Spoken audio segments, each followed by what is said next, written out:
It's the most popular TV show in the world. Starting in 2000, CSI is as popular as ever, with 2 spin-offs as well, all over Channel 5. One man who's been in it since the beginning playing Jim Brass is Paul Guilfoyle. Hello, Paul.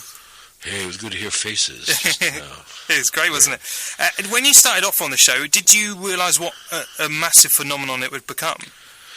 Well, no, I realized it may have a chance at some success, as I do most things I get involved in. I'm always optimistic and think if you do hard work, things will work out. But the degree of success worldwide, no one could have anticipated that. But it was a fairly instant hit in America, wasn't it? Yes, it was actually. It caught on. I think a lot of things have to do with it. It was that, of course, I take all the credit for. That have nothing to do with anybody's work. Even it sort of struck a chord. It kind of had that moment where the timing of it was right. It was just in the right place, and everybody who makes things understands that sometimes it's something outside of themselves that causes that kind of recognition.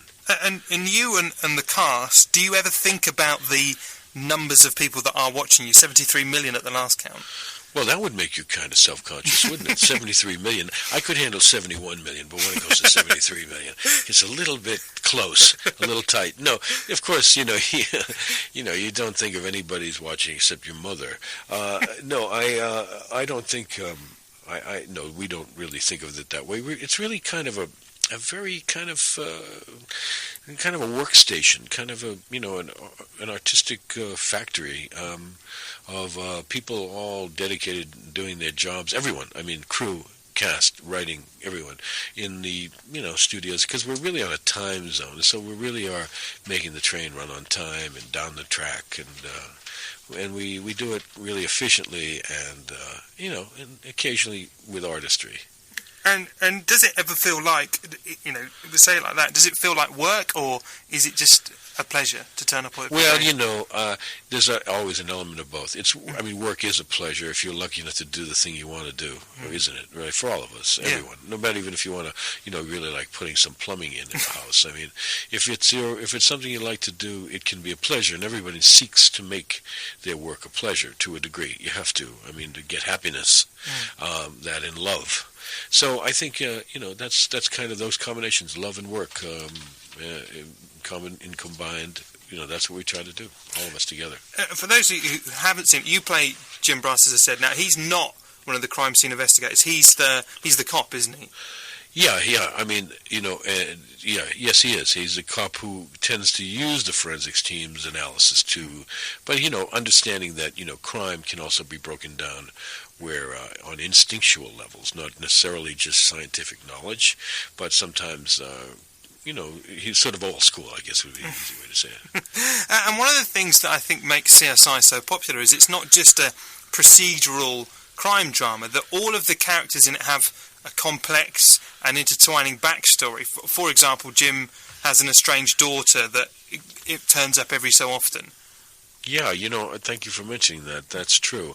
And part of it was, it's a calculated way of designing the show out of people who have professional lives, as we all do, and our, we keep our public and private selves kind of separated. It's kind of required in the modern day, and maybe even too much so, that we have these sort of sanitized, we tend to think of our private lives as very sanitized, and we're very careful and all those kind of things. That really, I'm old enough to remember when there wasn't so much caution, but having a private, but anyway, that's how it is presented, and then occasionally we'll leak in a private story, and it was great. I really enjoy doing those episodes.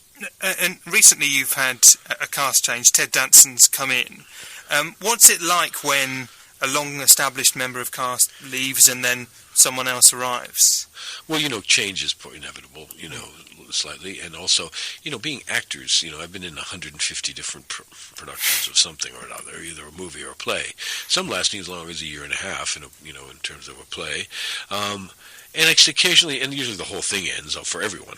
We all go away, and so things end, and jobs end, and they're temporary systems, as I would like to say, and so they're designed to end. So we all know that as actors, most of us. But this has become different in a way. It's become kind of like I don't know, high school or fraternity or something.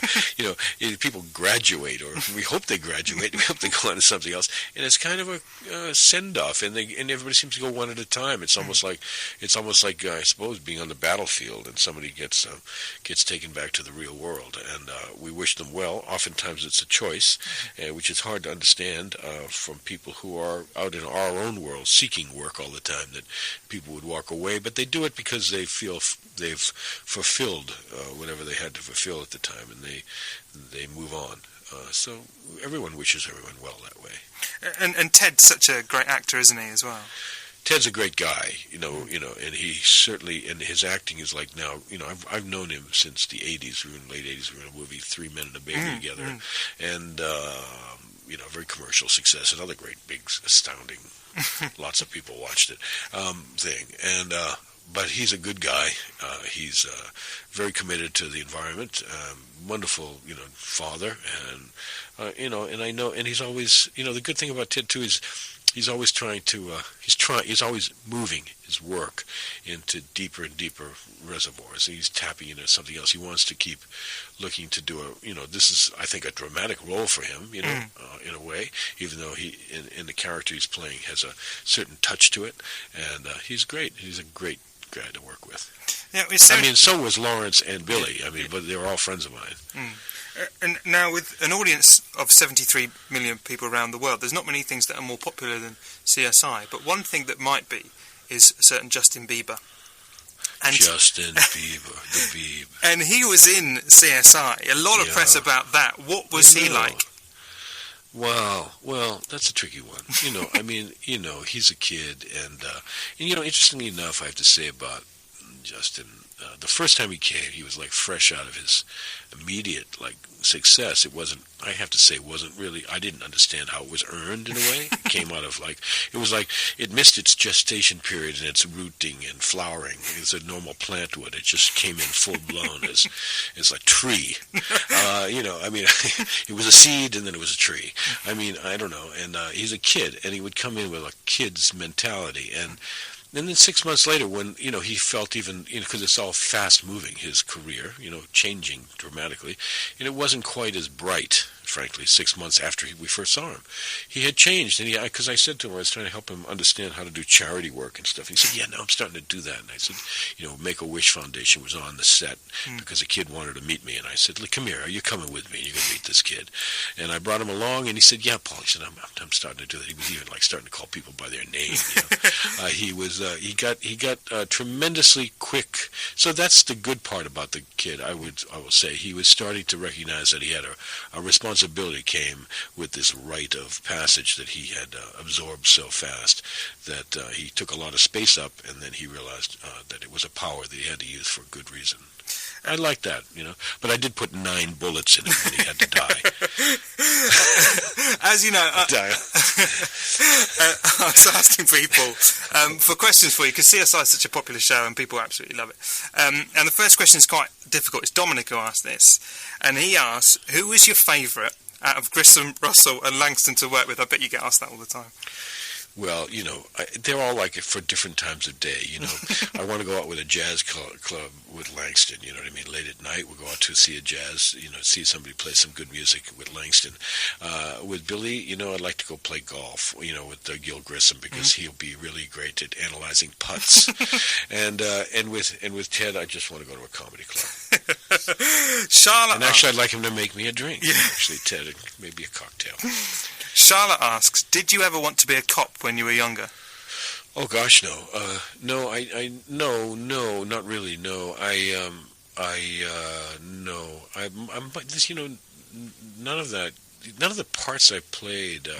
It's amazing how many different parts I played. I didn't really want to be much of any of the ones I played.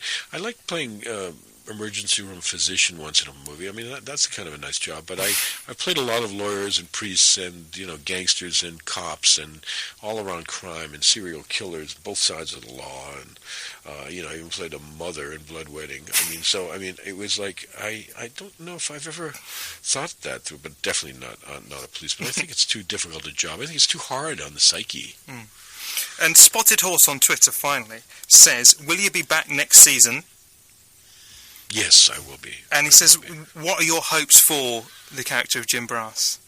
Oh, well, I do hope that they do touch on something of Jim Brass's, character flaw that he can, examine and maybe learn from again. I mean, each time these things crop up for his life, they're little lessons that he has, and it's great to know that somebody my age is still learning, is still journeying in the path of life, and I'd like to put that into the character more. They do that. The writers always generously give me something to relate to like that, and I hope they do that, continue to do it. And I'll finish off with a comment that Spotted Horse on Twitter. I feel funny. Spotted Horse? Oh, yeah, I know, saying this, but he says, Mr. Guilfoyle is the reason I watch CSI, so there you go. Well, that's nice. Thank you. Thank you very much. Thanks for the support. Well, CSI, it's on Channel 5 on Tuesday evenings, repeated on 5 USA. Playing Jim Brass is Paul Guilfoyle. Thank you so much for coming on the show. Thank you.